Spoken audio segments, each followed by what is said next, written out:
Muy bien. Bueno, mi nombre es Miguel Quevedo Bisoni, soy parte del profesorado de la unidad docente de cirugía oral de la Universidad de Santiago de Compostela y hoy os voy a hablar, hoy vengo a compartiros los trabajos que hacemos dentro de la universidad en relación a los materiales de regeneración autóloga, en particular a la dentina, que es con lo que yo trabajo. Deciros que, según el informe de Eurostat del año 2020, las personas que nacían ese año tenían una expectativa de vida de hasta los 83,7 años. Esto es debido, en gran parte, a que los grandes avances médicos han transformado la percepción del envejecimiento como un proceso saludable y dan como aparición una nueva sociedad, los nuevos abuelos. Estas personas son personas que no pertenecen a la tercera edad, esa edad que va de los 65 hasta el cementerio. No, es gente que está totalmente integrada en nuestra sociedad, que participa activamente, que tiene sueños, independencia económica, que ya no tiene hijos y tiene exigencias de salud, de estética y de bienestar. También esta gente está relacionada, sabemos que con la edad,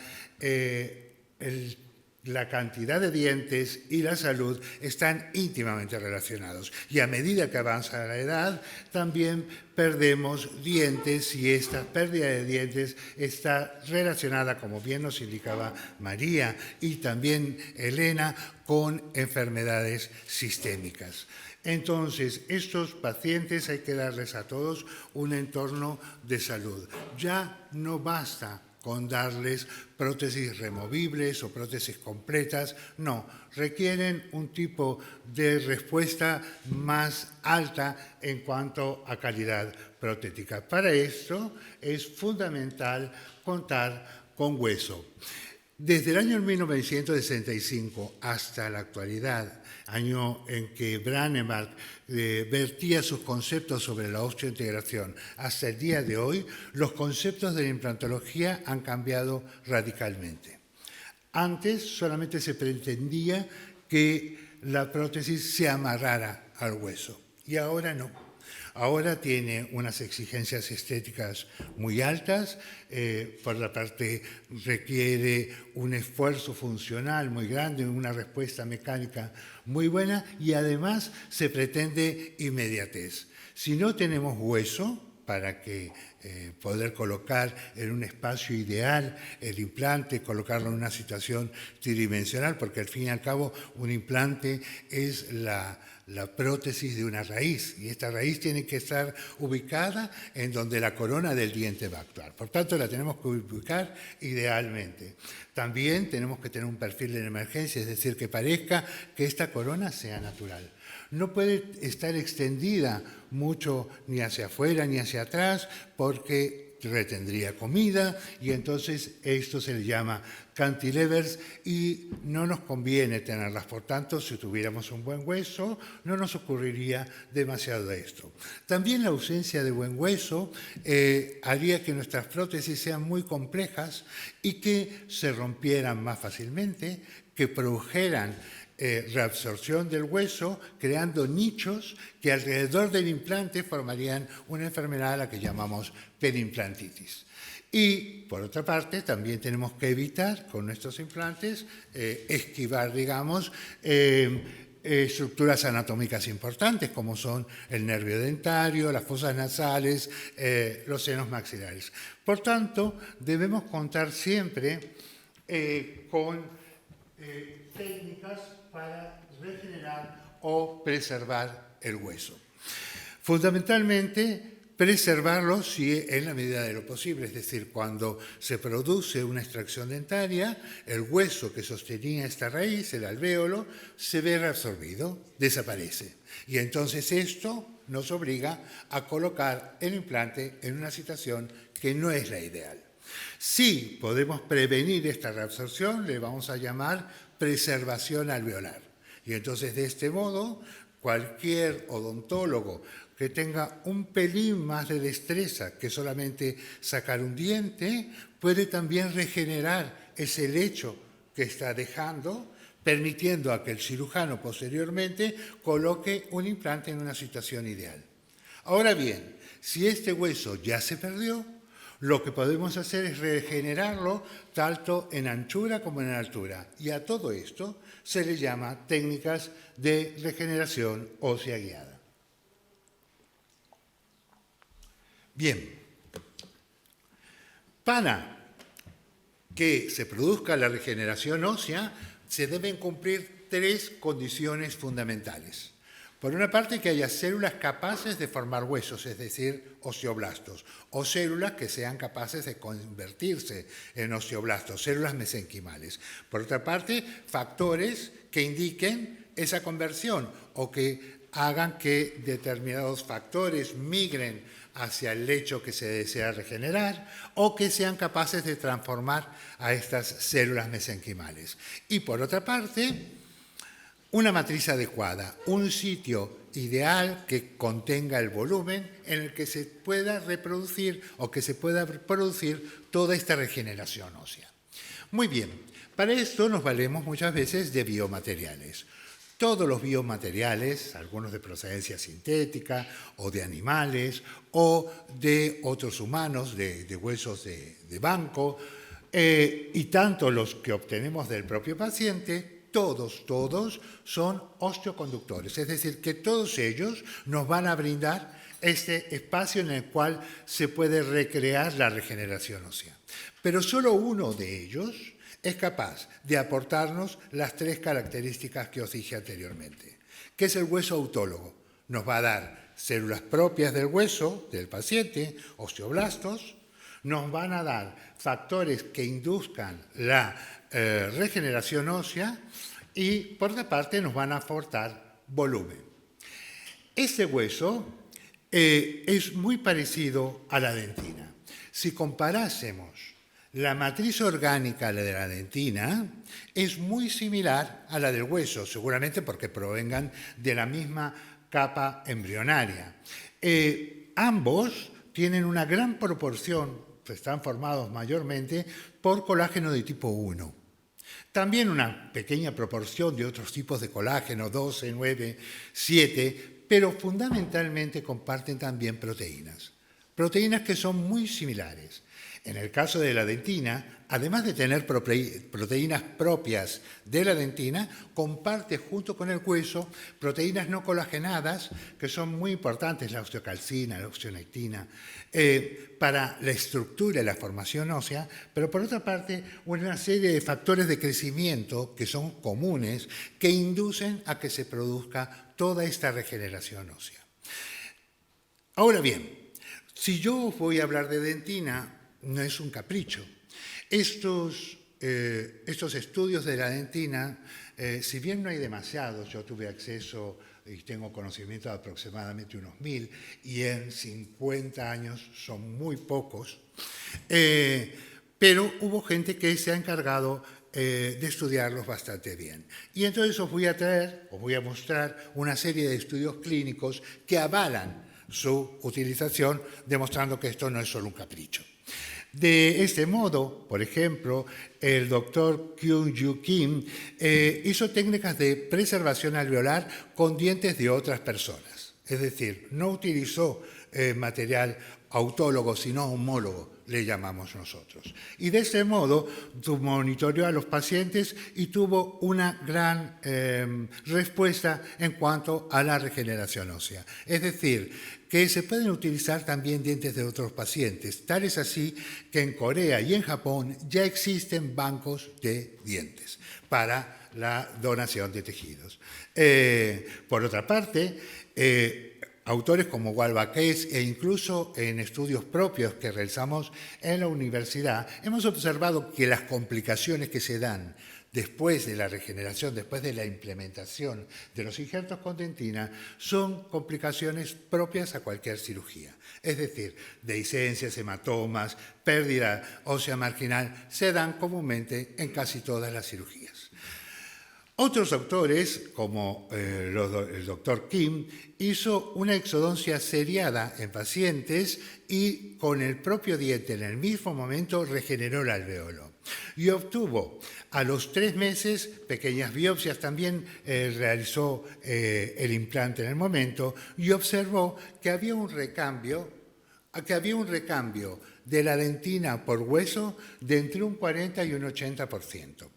Eso es decir, que es muy bueno desde el punto de vista implantológico porque en la interfase implante-hueso, si no hay hueso, no hay osteointegración. Entre un biomaterial y un implante no hay osteointegración. Entonces tenemos que contar con un biomaterial que se puede ir reabsorbiendo paulatinamente, permitiendo que a su vez se forme el hueso y que haya osteointegración. Y la dentina se reabsorbe casi totalmente a los 9 meses. Otros autores, como Nina Bono, lo que hicieron fue, ya se estaban estudiando que si uno desmineralizaba la dentina, el poder regenerativo de esta era más importante. Nina Bono observó que si se sumergía la dentina en ácido clorhídrico, había mayor biodisponibilidad de proteínas morfogenéticas del hueso de tipo 2. Esto hace que aumente la mitosis de los osteoblastos. Por otra parte, y en este mismo sentido, el doctor Prisak también estudió esto, pero observó que si uno sumergía durante 24 horas la dentina en ácido, a los 90 minutos había una mayor disponibilidad de proteínas morfogenéticas del hueso. Pero a las 24 horas esta biodisponibilidad disminuía el 50%. Por tanto, lo ideal es semidesmineralizar la dentina, porque si no, desnaturalizaríamos las proteínas, que es el verdadero poder regenerativo de la dentina. Por otra parte, el doctor Mirae Park utilizó dientes deciduos del propio paciente, dientes de leche, que a pesar de que su estructura es menos organizada que un diente adulto, también poseía estas proteínas y también inducían a la regeneración ósea. Y finalmente, los doctores Tasaki y Murata observaron que si uno hacía la exodoncia y realizaba regeneraciones después de un año de conservado los dientes, estos dientes también conservaban este potencial osteoinductor. En este sentido, todos estos estudios están avalados por otros tantos que ratifican estos resultados. Por tanto, en la regeneración autóloga tenemos 3 materiales diferentes. Unos que son de procedencia ósea, como os estaba contando, que es el hueso autólogo. Este material es el material ideal, porque nos da toda la capacidad regenerativa. Desafortunadamente, no tenemos hueso por todos lados. Por tanto, tenemos que buscar otro lecho de donde obtenerlo. Y esto aumenta las posibilidades de infecciones y aumenta la morbilidad. Es cierto que no hay infecciones cruzadas, que no hay respuestas autoinmunes, porque es del propio paciente, pero esto nos va a pasar con todos los materiales autólogos. La dentina tiene otro tipo de justificación. En principio, antes el diente se quitaba y se tiraba. Ahora se reutiliza. En este sentido, no tenemos que buscar otro lecho. Simplemente trituramos el diente, lo procesamos y volvemos a rellenar este propio alvéolo con el diente que hemos quitado. Y esto acerca la regeneración ósea a un odontólogo general. Y esto para nosotros es muy importante, porque nosotros como cirujanos o como implantólogos muchas veces nos encontramos con un hueso bastante reabsorbido y tenemos que hacer verdaderas piruetas para llegar a obtener una estabilidad del implante, una buena inserción, una buena estética. Si cualquier médico, cualquier odontólogo general pudiera regenerar ya este alvéolo, muchas veces nosotros con un punch, con una incisión circular, haríamos e instalaríamos el implante a la perfección.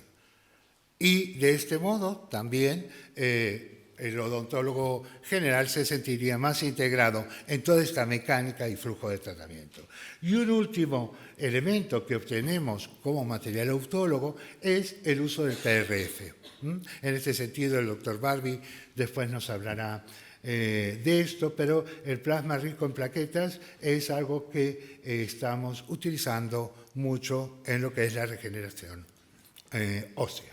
Bien, este es un caso simple que os muestra el proceso de exodoncia, el alvéolo vacío, lo rellenamos con dentina, lo cubrimos con una pequeña membrana y posteriormente con una membrana de PRF o CGF. Y posteriormente suturamos. Ahora bien, para realizar este tipo de tratamientos debemos contar con cierta aparatología, con determinados dispositivos que nos permitan obtener estos materiales y procesar estos materiales, que no lo hacemos de modo manual.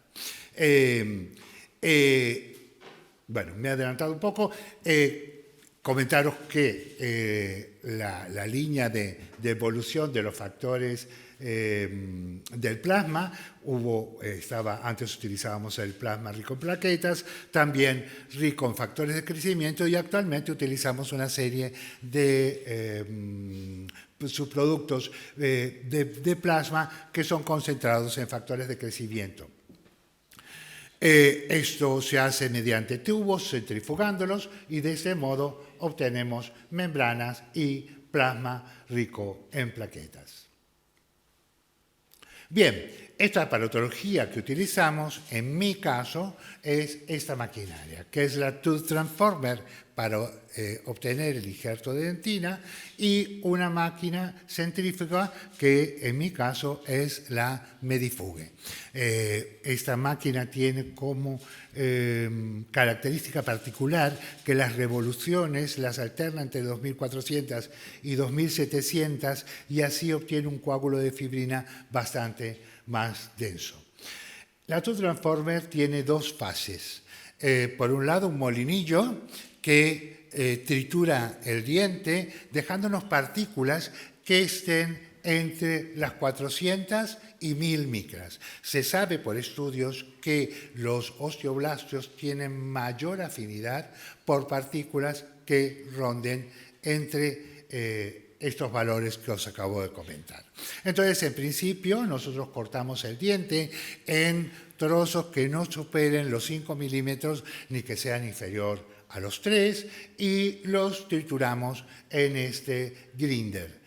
Obtenemos de este modo la dentina y luego pasa a una segunda fase que dura aproximadamente unos 25 minutos en que la dentina es desmineralizada por medio ácido, desinfectada y rehidratada. Y de este modo obtenemos este tipo de material que es apto para directamente utilizarlo directamente en el alvéolo.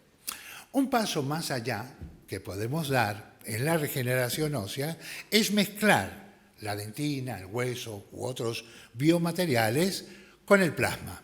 Y de este modo obtenemos un material al que llamamos sticky bone o hueso pegajoso. Se hace una especie de masilla. En realidad, recortamos la membrana y la vamos mezclando con nuestro biomaterial y obtenemos esta especie de masilla que nos permite regenerar la zona y tiene como característica que no se desplaza. Se puede hacer de modo manual, ya os digo, triturando la membrana con una tijera, se mezcla con el biomaterial y después se le agrega también un poco de suero y obtenemos este material. Pero también hay un nuevo dispositivo que ha sido diseñado por el profesor Ezio Geno de la Universidad de Génova, que él le llama SBPD, que es Sticky Bone Preparation Device. Este artilugio, este dispositivo, se introduce dentro del tubo en el que recolectamos la sangre. Puede utilizarse con cualquier tipo de centrifugadora y se puede emplear con distintos tipos de biomateriales, sean autólogos, heterólogos, etc. Se introduce este dispositivo dentro del tubo y posteriormente podemos agregar hasta 2 gramos de biomaterial. Se pone en la centrífuga y posteriormente se obtiene ese sticky bone, esta masa, directamente del tubo. Aquí os muestro un caso que es del propio profesor Esiogeno, que es hay un gran defecto por vestibular en esta zona, se hace la apertura, ahí veis muy bien el defecto y colocó posteriormente 2 implantes, uno de ellos está expuesto y el otro se transparenta porque es una zona muy delgada. Y posteriormente lo que hace es centrifugar la sangre ya con el biomaterial y ahí obtenemos el sticky bone. Este preparado se lleva directamente al lecho quirúrgico y posteriormente es recubierto con membranas de CGF. ¿Vale? Se realiza la sutura, el cierre de la herida y ahí vemos el resultado radiográfico y del TAC. En esa zona vestibular veis la zona regenerada y en la del otro diente.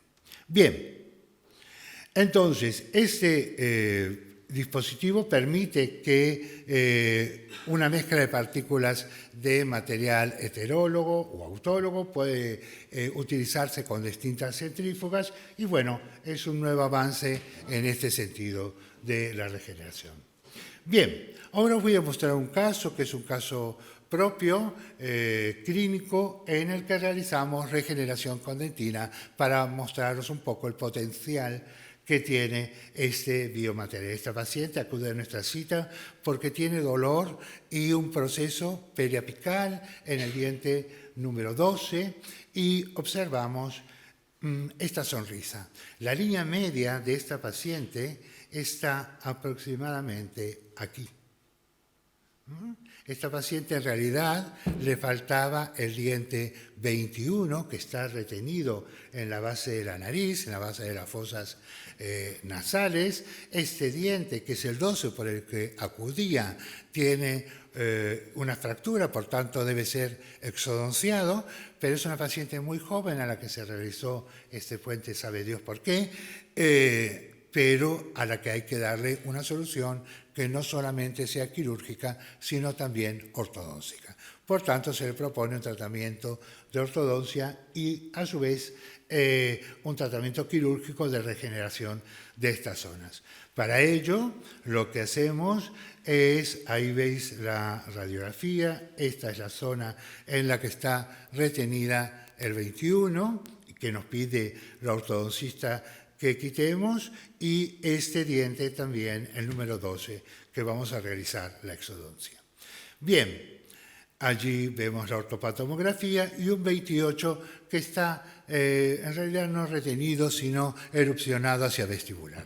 Bien, realizamos la exodoncia del 28 y posteriormente la exodoncia del 21, una exodoncia que realizó parte de nuestro equipo, la doctora Valeria Ciaini, y bueno, allí obtenemos estos 2 dientes y posteriormente realizamos la exodoncia del diente número 12, legramos, y este es el defecto que queda en el diente 21 y que rellenamos con dentina. Posteriormente recubrimos la zona con una membrana de colágeno, limpiamos adecuadamente el alvéolo del 12, rellenamos, regeneramos con dentina y también la cubrimos con una membrana de colágeno. Suturamos y este es el resultado a los 3 meses. Esta es la imagen del diente antes de ser exodonciado, la regeneración hecha inmediatamente y esto es solo a los 3 meses, a los 100 días de realizar la regeneración. Como veréis, es un resultado, desde el punto de vista, estupendo. Y en el caso del diente de 21, pues un resultado bastante similar. Aquí vemos el diente retenido, el defecto, recién regenerado, y el resultado de la regeneración. La dentina realmente tiene un gran potencial osteoinductor. Estudios propios que hemos realizado en la universidad, hemos visto que hay una gran homogeneidad en cualquier parte de la boca y que de los 3 a los 6 meses, a los 12 meses de realizada la regeneración ósea con dentina, obtenemos un aumento de densidad aproximadamente de un 60% en el hueso. Además, a los 6 meses, si realizamos el implante, tenemos una estabilidad en esa zona del implante de aproximadamente 70 ISQ, que es la estabilidad mínima para realizar una carga inmediata en un implante unitario. Por tanto, el resultado es bastante sorprendente y anima muchísimo a utilizar este biomaterial. También hemos estudiado y hemos hecho cortes histológicos y observamos que a los 3 meses, estas son las partículas de dentina, allí vemos la dentina cortada transversalmente, aquí longitudinalmente, y esto es todo hueso en neoformación. Y a los 9 meses tenemos que ya las partículas de dentina han prácticamente desaparecido de nuestras muestras histológicas. Y bien, con esto es todo para concluir, deciros que la dentina, como os comentaba, es un potente osteoinductor, es útil inmediatamente después de la extracción, tanto utilizando dientes de leche o posteriormente utilizándola después de un año, y que es más económico que otros biomateriales, además de que lo podemos obtener y utilizar de inmediato. Y con esto concluyo, os agradezco vuestra atención y bueno, espero veros pronto.